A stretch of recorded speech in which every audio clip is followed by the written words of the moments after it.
There are moments in a man's life that split everything into before and after. Most of them announce themselves: a car accident, a diagnosis, a phone call at 2 in the morning. But some of them arrive quietly on a Tuesday afternoon with red-rimmed eyes and a checkbook held in two hands like an offering at a church altar you never expected to walk into. I've thought about that moment more times than I can count.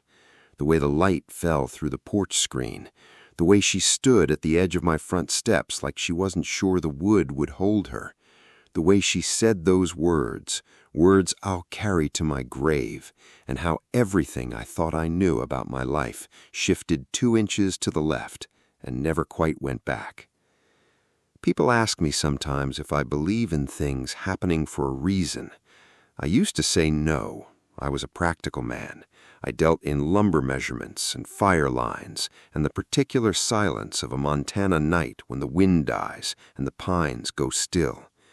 I didn't have much use for fate or providence or any of the words people reach for when the math of their life stops adding up. But then she came to my porch, and she said what she said, and I said what I said back. And I, honest to God, don't know what name to give it except necessary, like something that had been building for years before either of us knew the other existed, finally found its release point, the way a wildfire finds a gap in a ridge and just moves through. This is the story of how I learned that a debt, the right kind, can be the most generous thing one person ever hands another. My name is Callum Briggs, Cal to everyone who's known me longer than a week. I was 34 years old when this happened, living in the town of Ridgefall, Montana, a ranching community wedged between 2 mountain ranges about 40 miles from anywhere a tourist would bother with. Population 900 and some change, depending on the season and whether you counted the Halverson twins, who technically had a Missoula address but spent 11 months of the year here. I worked nights at the Ridgefall lumber yard, pulling double shifts 4 days a week, running the mill saw from 6 in the evening until 2 in the morning. Days I volunteered with the Ridgefall Fire Department, Engine Company 3, which was mostly me and 2 other men and a retired school teacher named Bert who claimed he'd once fought a fire with a garden hose and won. The pay from the lumber yard wasn't much, but it was steady, and steady was what I needed. I drove a 1997 Chevy Silverado with 211,000 miles on it and a driver's side mirror held on with electrical tape and stubbornness. I rented a 2-room garage apartment on the eastern edge of town from a widow named Mrs. Peltier, who charged me $400 a month and left zucchini on my doorstep in August whether I asked for it or not. I kept the apartment sparse: a bed, a kitchen table, a shelf of worn paperbacks above the stove. There was a small porch, more of a landing really, 4 boards wide, where I'd sometimes sit in the evening before my shift, watching the light fall off the mountains. The scar ran from my left jawline down to my collarbone, a pale ridge of tissue I'd earned 3 years earlier, pulling a man out of a burning equipment shed on the north side of town. I didn't think about it much. Other people thought about it more than I did. What I did think about was the letter I'd received from Mountain West Credit 2 months prior, the one that said the lumberyard's parent company was reviewing all auxiliary properties for consolidation, the one that said in plain corporate language that the Ridgefall operation might be shuttered by the end of the fiscal year, that gave me until late November, 4 months away in late October when this story starts, to figure out what I would do if the one constant in my financial life disappeared. I hadn't told anyone about the letter. That was the kind of man I was. I carried things alone until I couldn't anymore, and then I carried them a little while longer just to be sure. The Tuesdays she arrived, I'd come home at 7:30 in the morning after a 14-hour shift, slept until 2 in the afternoon, and was sitting on that small porch with a cup of coffee going cold in my hand when I heard a car turn up the gravel drive. It was an older Subaru, One tail light held together with clear packing tape, and it stopped with a slight lurch about 20 feet from my steps. I watched the door open. I watched her get out. She was somewhere in her early 30s, dressed in dark slacks and a cream-colored blouse that looked like she'd worn it to something formal and then driven a long way. Her hair was dark brown, pulled back, with pieces of it fallen loose around her face. Her eyes, even from 20 feet, were red at the rims in the way that only comes from sustained crying. Not fresh tears, but the aftermath. The dry, hollowed-out look of someone who'd been at it for days and had finally run out. She was holding a coat over one arm and a small leather organizer, the kind with a checkbook tucked in the front pocket, pressed flat against her chest with the other hand. She stood at the bottom of my steps and looked up at me the way a person looks at a door they're not sure they have the right to knock on. I set my coffee cup down on the porch rail. She said, "I'm sorry to bother you. Are you Callum Briggs?" "I am." She took a breath. It was the kind of breath a person takes before they say something they've rehearsed in the car for 40 miles. "My name is Nora Calloway. My father was Gerald Calloway." She paused. Then she said it, the thing that stopped the morning in its tracks. "My father has died, but I came to pay his debt." She said it like a declaration, like a flag planted in the ground. Whatever grief was underneath it, she had folded it down into something solid and handed it to me straight. I didn't say anything right away. I did what I always did when something surprised me. I let the silence sit long enough to make sure I'd heard it right. "Gerald Calloway," I said. "Yes." I knew the name. Gerald Calloway had been a ranching man, had a small cattle operation about 12 miles north of town, up in the Keller Creek drainage. I hadn't known him well. We'd spoken maybe a dozen times over the years, mostly at the co-op or at the volunteer fire department fundraiser dinners. He was a quiet man, the kind who shook your hand firmly and said less than he thought. I'd liked him without ever having the occasion to know him. "When did he pass?" I said. 9 days ago."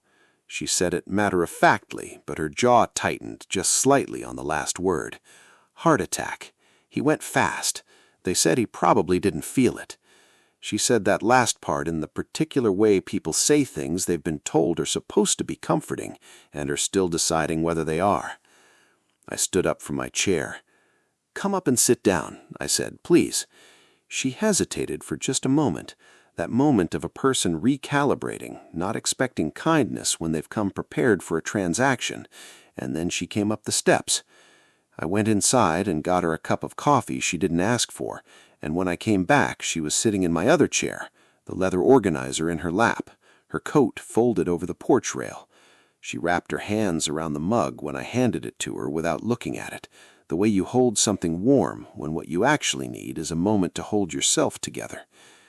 "Tell me about the debt," I said. Gerald Calloway, turned out, had borrowed $800 from me 14 months ago. I had to think back to remember it. It had been at the co-op, a Thursday morning, Gerald standing at the counter with a part he needed for a hay baler and a card that kept declining. He'd been embarrassed about it in the way older men are, stiffly, quietly, with a jaw set against the feeling. I'd stepped up and covered it without making a thing of it, told him he could get me back whenever. He'd written it down in a small notebook he kept in his breast pocket, I recalled that clearly, and he'd shaken my hand in a way that meant more to him than it probably looked. I'd forgotten about it within a week. Not out of generosity, out of the simple fact that I hadn't thought of it as a loan so much as a thing a neighbor does. $800. A hay baler part. A man standing at a counter with a declining card. Nora had found my name and the amount in that notebook, she told me. She'd found a dozen names in that notebook. Gerald Calloway had been meticulous about every kindness he'd received and every dollar he'd borrowed. She'd spent the days since her funeral tracking down every person on the list, settling every account. "How many names?" I said. 11, she said. "You're the last one." I looked at her. The morning light had shifted while we talked, and it was coming through the porch screen at a lower angle now, catching the side of her face. She looked very tired. She looked like a woman who had organized her grief into a task list and was nearly at the bottom of it and didn't quite know what came next. "Nora," I said, "I don't need that money." "I know you don't need the money," she said, and there was something firm and gentle in it at once. "That's not the point." She set the checkbook on her knee and uncapped a pen. "He was a proud man," she said. "He kept careful track of everything he owed. The last thing he told me, about 2 weeks before he died, when I think maybe somewhere he knew, was that the notebook mattered. He didn't say what was in it, he just said it mattered." She paused. I figured out what he meant when I found it. I sat with that for a moment. I thought about Gerald's handshake. I thought about the way some men carry their obligations, the way others carry their faith, not for show, but because it's the thing keeping them upright. "All right," I said, and I didn't stop her from writing the check. She needed to write it. It wasn't about me. What I said after she handed it to me, though, that was where things changed. I looked at the check for a moment. Then I said, "He paid me back the day he shook my hand at that counter. I just didn't tell him that at the time." She looked at me. "That notebook," I said, "isn't a record of what he owed. It's a record of the people who showed up for him. He kept it because he was grateful, not because he was in debt." I held the check back across the space between us. "I don't want this, but I think you needed to write it, so I'm glad you did." She looked at the check in my hand for a long moment. Then she looked at me with an expression I couldn't fully read, something between surprise and the particular relief of someone who has been holding a door closed against pressure and just felt the pressure let up. She didn't take the check back right away. "He talked about you once," she said quietly. "He said you were one of the few people in this town who helped without keeping score." "I barely knew him," I said. "Sometimes that's when people see you clearest." She took the check. She folded it carefully and put it back in the organizer.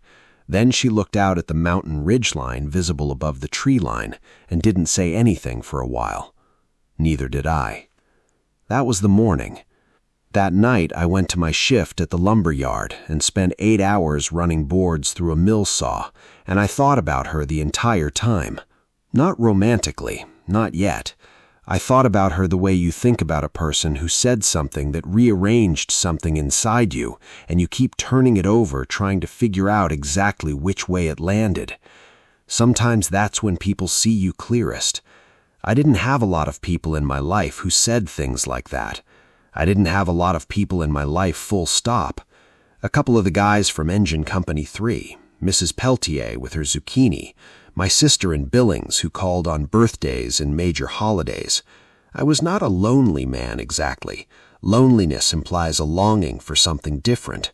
I had simply arranged my life around its available materials and not questioned the arrangement much. The next morning I went back to sleep and woke up around noon and found on the bottom step of my porch a small cardboard box. Inside was a jar of homemade apricot jam with a paper label that said Callaway Ranch in handwriting that was careful and round. There was a note under the jar. It said, "Thank you for what you said. I think I needed to hear it. Anne."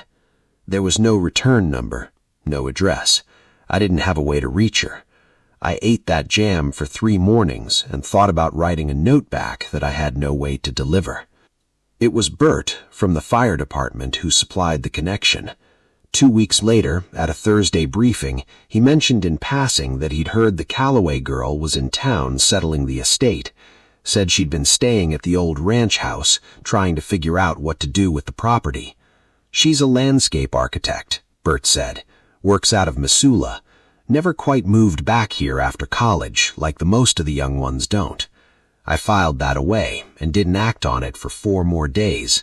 Then on a Saturday morning, I drove out the 12 miles to Keller Creek drainage because one of the ranch's boundary fences ran adjacent to a seasonal creek crossing that the fire department had flagged 2 years ago as a potential access concern, a legitimate, documented reason to stop by. I told myself that was the only reason I was going.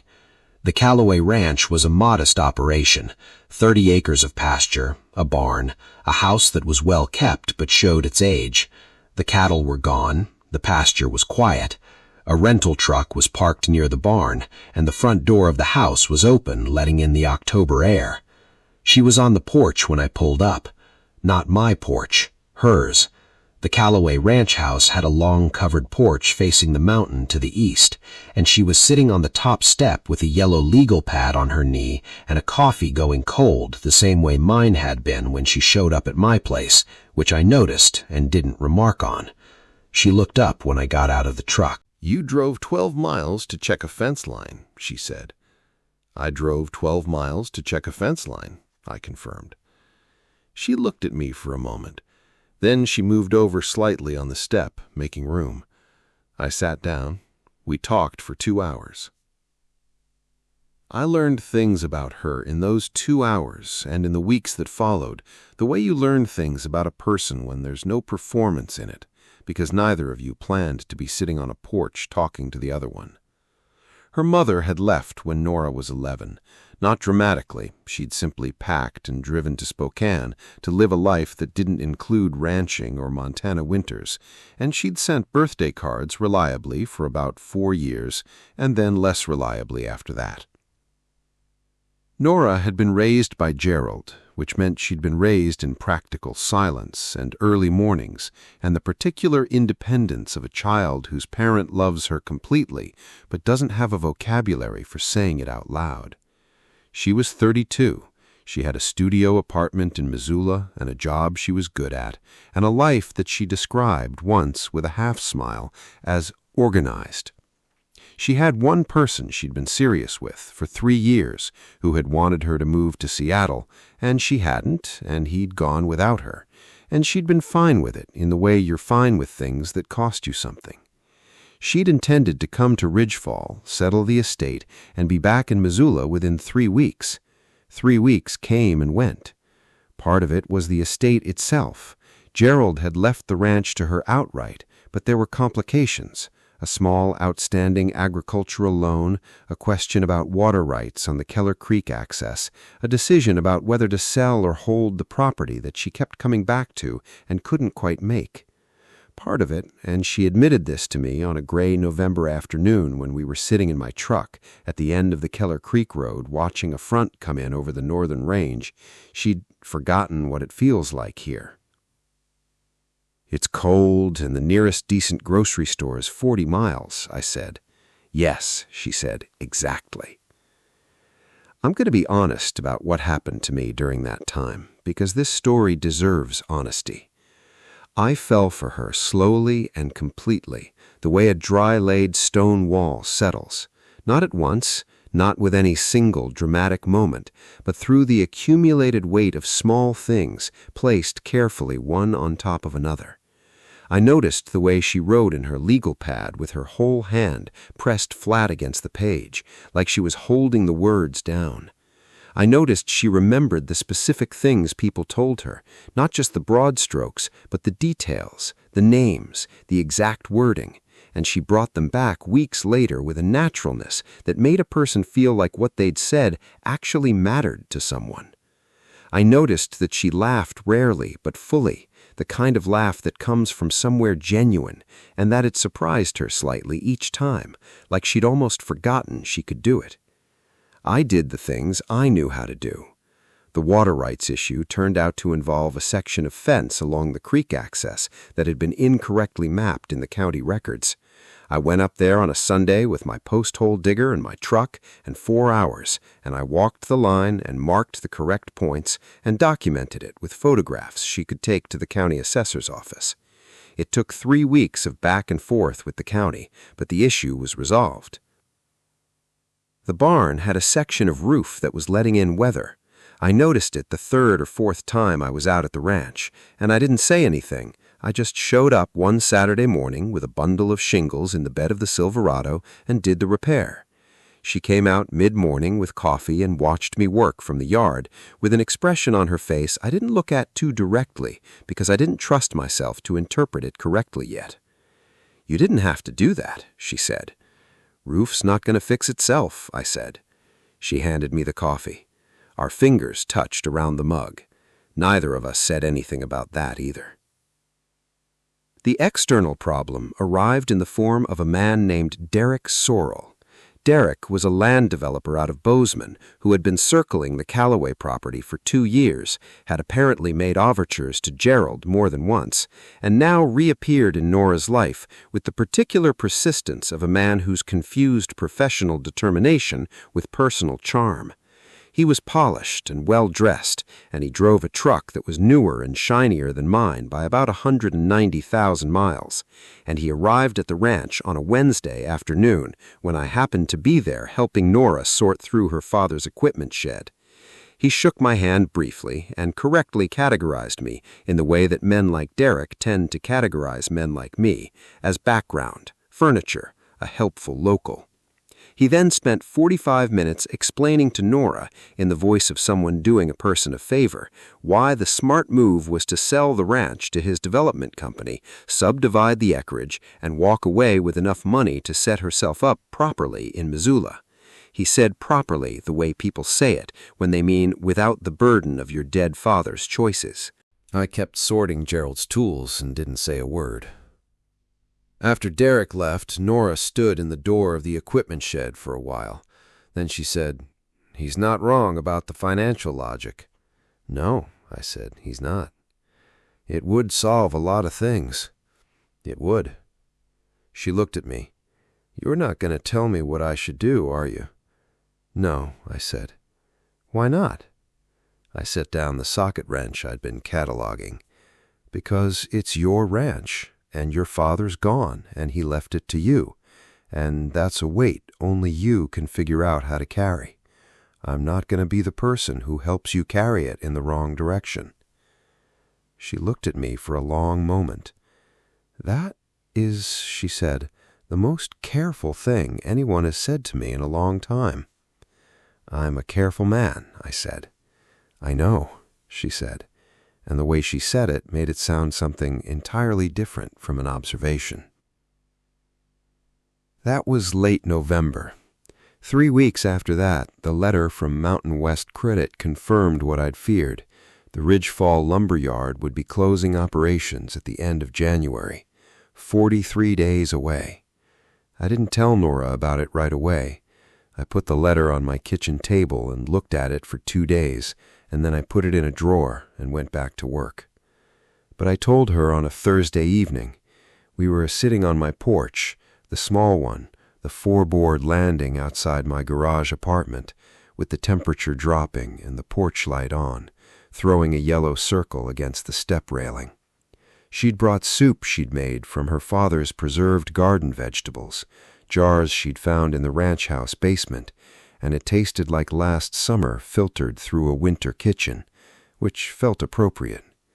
I told her about the letter. I told her about the timeline. I told her plainly and without drama that I didn't know yet what I was going to do. She listened to all of it. She didn't offer solutions or silver linings. She just listened. Then she said, "You kept that for 3 weeks." "I'm working on that," I said. She looked at the porch light, the yellow glow of it against the cold air, the small moths still circling it stubbornly in the November chill. "My father kept things like that," she said, quietly. "He'd carry a worry until it was worn smooth, and then he'd say something about it like it was already half resolved." She paused. "I think it's a form of kindness, actually, not wanting to hand people a problem before you've held it yourself for a while." "Or it's just habit," I said. "Maybe," she said, "or maybe the habit came from somewhere kind." She stayed another hour. When she left, I stood on that porch and watched her taillights go down the gravel road, and the porch light stayed on behind me, and I knew, in the honest, quiet place inside a man who knows things he hasn't said yet, that I was in deep enough that losing her would cost me something real.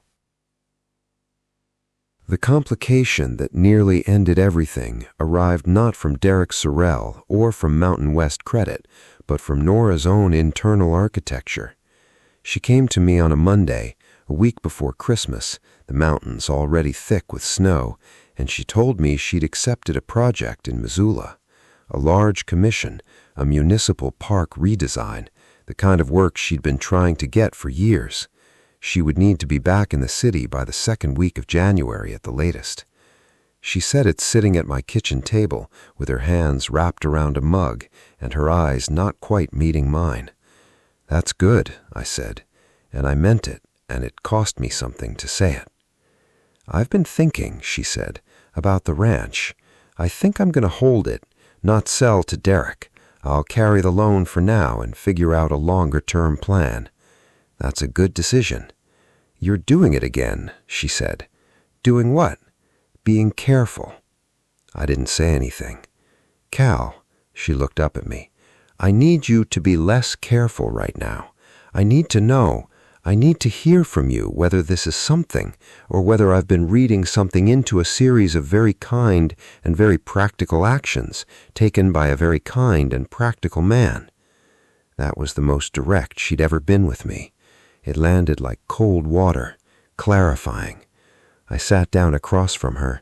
I said, "I took down your fence posts and documented your water rights and fixed your barn roof because I'm a firefighter and a lumberman, and that's what I know how to do. And also because the thought of you leaving here without knowing that this place and you mattered to someone felt like something I couldn't let happen." I stopped. I said the rest of it plainly. I didn't say it before because I didn't want to put weight on you while you were still in the middle of your grief. But yes, it's something. It's been something since the morning you stood at the bottom of my steps and handed me the most honest 8 words I've ever heard from a stranger. She looked at me. "My father has died, but I came to pay his debt," she said softly, almost to herself, like she was hearing the words differently now. "You came to pay an obligation that was already settled," I said, "and in doing that, you handed me the thing I didn't know I was short of." "What was that?" she said. I said, "A reason to be less careful." The moment it almost came apart was the day before she was supposed to drive back to Missoula. I had known it was coming.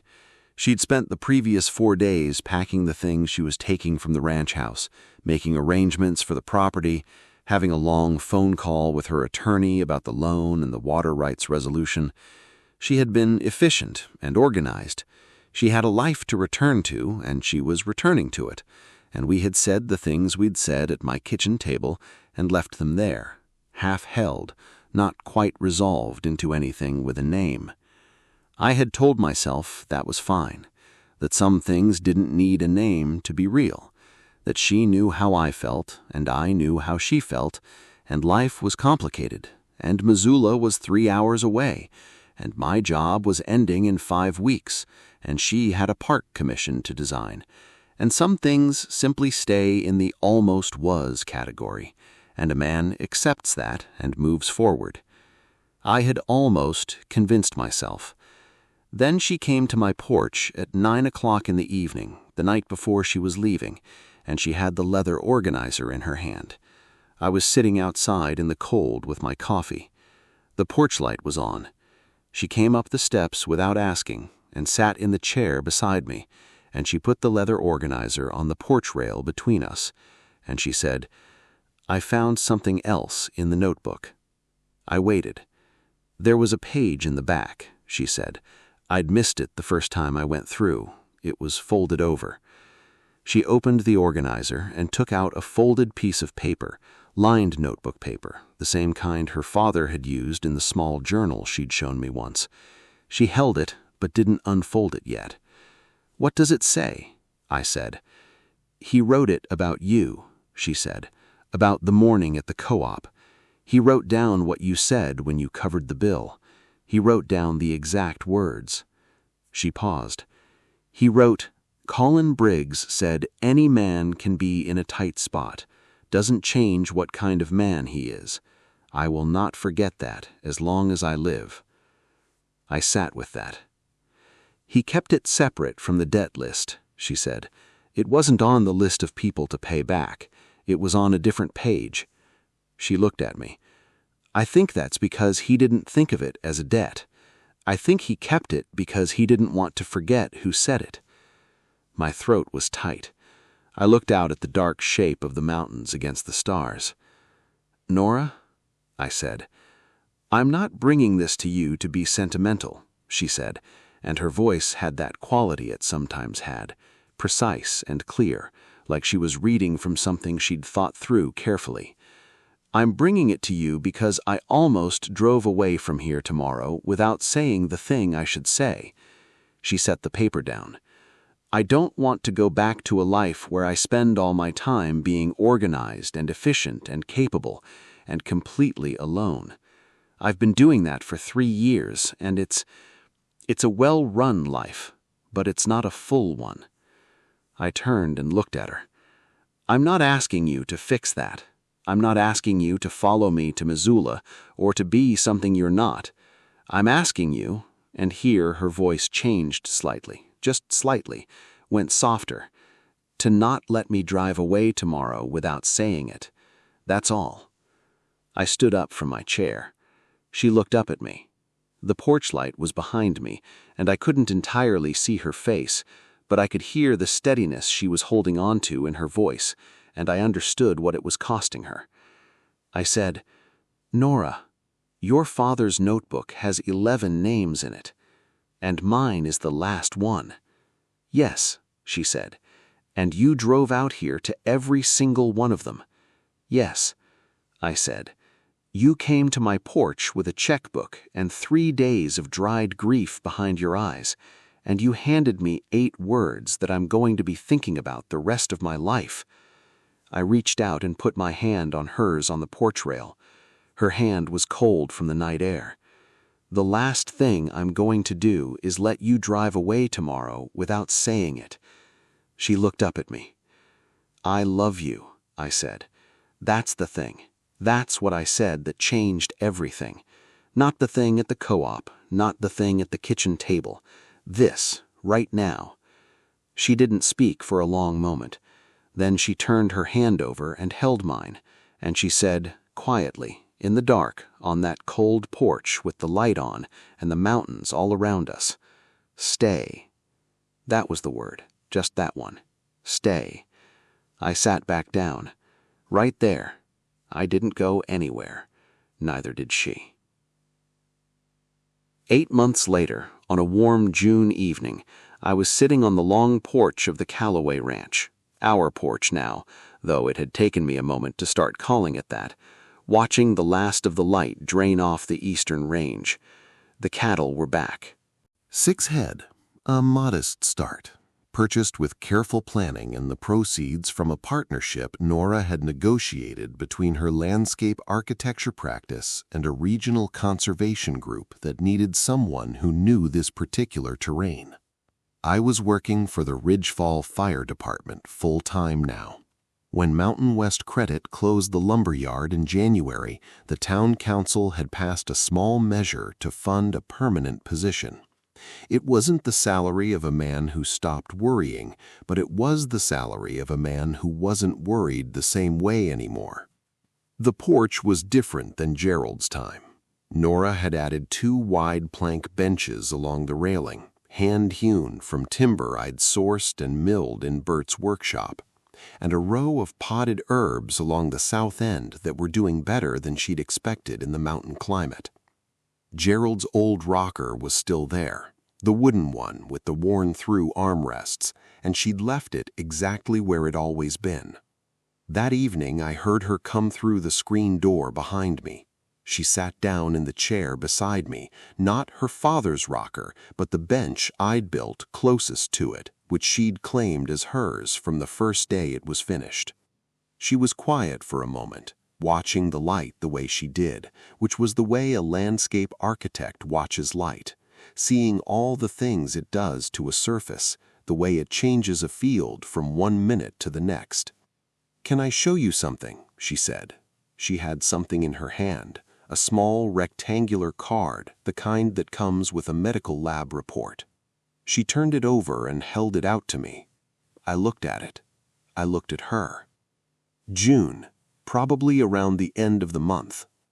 The light was almost entirely gone off the mountains now, The first evening star had come out over the northern ridge, that single bright point that appears before all the others, like it's setting an example.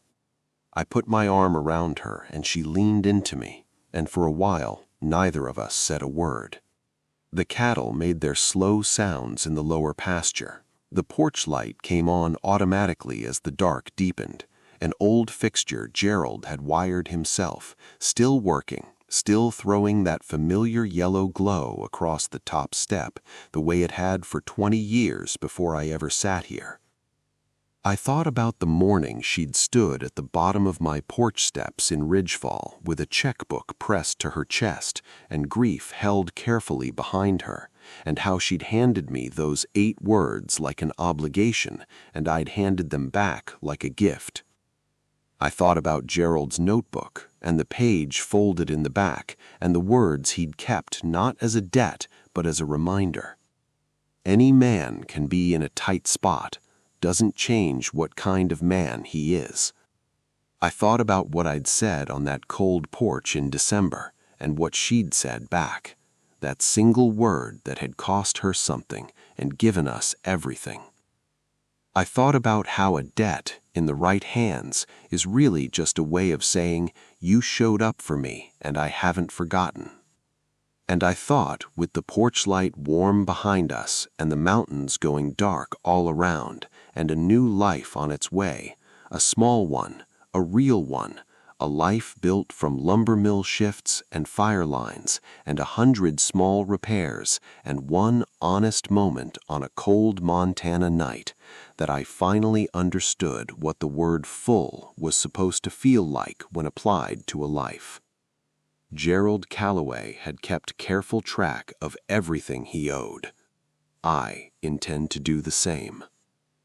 New love stories drop every week on Hearthside Tales. Subscribe at Dream Porch Love Stories and turn on notifications. You won't want to miss what's coming next.